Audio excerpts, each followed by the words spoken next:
বন্ধু মিছে রাগ করোনা করোনা মন বুঝে দেখো মনে মনে রেখো করোনা।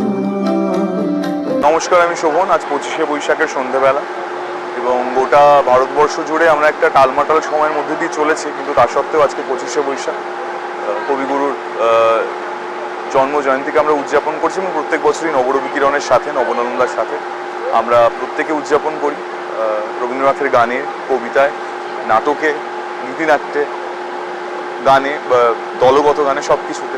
তাই উদযাপনের সাথে প্রত্যেক বছর সামিল থাকি, এবছরও আছি, তাই আনন্দই লাগছে। এবং এটা সন্ধ্যেবেলা, প্রত্যেক বছর বৃষ্টি হয়, এবছরও আকাশ একটু মেঘলা করে আছে, কিন্তু তার থেকেও বড় কথা আজ কবিগুরুর জন্ম শতবর্ষ, তো আমরা উদযাপন করছি, তাই খুবই আনন্দে আছি।